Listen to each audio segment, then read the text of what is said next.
Have you ever wondered what it would be like to live in a house that's, well, alive? A house that works with nature instead of fighting against it? That's what we're diving into today with the Hanok, the traditional Korean house. It's so much more than just a building. It's a masterpiece of natural engineering. So let's get into how these amazing structures are actually built. Just take a look at this. Seriously, there are no nails holding this together. No glue. The entire wooden frame is this incredible puzzle of perfectly carved, interlocking joints. It's a technique that's been perfected over hundreds of years, and it's pure genius. And that whole no nails thing, it's not just some cool stylistic choice. It's actually part of a much deeper philosophy. Hanok architecture is all about creating a building that's in total harmony with the world around it. It's about coexistence, not conquest. I mean, the contrast here is just night and day, right? On one side, you have the Hanok, with its curved roof that seems to echo the mountains behind it, sitting low to the ground. And on the other, you've got a skyscraper just dominating the landscape. These are two completely different ideas about what a building should be. The perfect spot for a Hanok is never just picked out randomly. It's all about a principle called Baesonyimsu. What that means is you want a mountain at your back to shield you from those harsh winter winds, and a river out front to bring in cool summer breezes and, good fortune. It's like feng shui for your entire home, making sure it's protected and perfectly placed. And that philosophy runs right down to the building materials. Your entire toolkit comes straight from the earth. The skeleton of the house is wood, usually pine. The foundation is solid stone, locking it to the ground. The walls are made from a mix of earth and straw, and even the windows and doors are covered with traditional mulberry paper called hanji.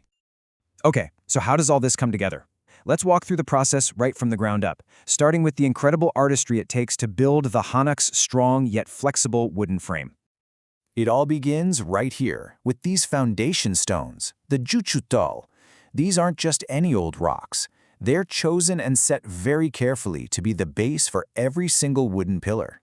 They act like little stone shoes, lifting the wood up off the damp ground to protect it from rot and bugs. Now, building a Hanok is really in the hands of a master carpenter, the daemokchang. And just look at this toolkit. You've got these beautiful, traditional hand planes and chisels sitting right next to modern power tools. It's a craft that absolutely respects its history, but also embraces a little modern efficiency. This is where you really see the obsession with precision. Before a single piece of wood is ever cut, every last joint is designed and drawn out on these incredible detailed blueprints. They're way more than just plans. They're like works of art themselves, mapping out the entire 3D puzzle. Let's get a really close look at one of those joints. These are not simple connections. They are these complex, interlocking pieces carved with unbelievable accuracy. They're designed to spread the weight and stress all through the frame, which makes the whole building incredibly strong but also resilient. And this is where the magic really happens. You see these huge wooden beams being lifted and then just slotted into place. They fit so perfectly that it's just gravity and tension holding them together. It must be so satisfying to see that click into place. This whole system of joinery gives the Hanok a kind of hidden superpower. Because the joints aren't rigid, they're not locked in with nails, the whole building has a tiny bit of flex. That means it can actually absorb the shock from things like earthquakes. It's literally designed to bend, not to break. Okay, so the frame is up.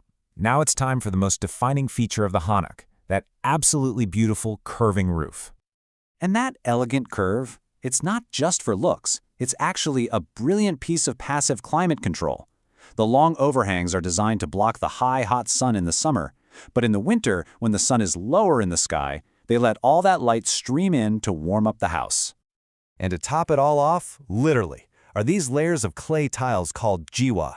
Putting them on is a really painstaking process, but the final result is this durable, waterproof, and just stunning crown that finishes the whole house. So a Hanok is obviously a beautiful structure, but what's it actually like to live in one? Well, it's incredibly comfortable, and that's thanks to some really ingenious, all-natural climate control. This is where that idea of a breathing house really comes into play. The walls are packed with a mix of soil and straw, which is an amazing natural insulator. And the doors are covered in that hanji paper we mentioned. It lets in this soft, beautiful light, but it's also porous, so it allows for constant, gentle airflow, which helps control the humidity. Okay, but what about the cold? In a country with freezing winters, how do you keep a house like this warm? Well, the answer is one of the most brilliant inventions in the entire history of home heating. It's called the ondol system. Now, traditionally, an ondol was a system of stone channels under the floor.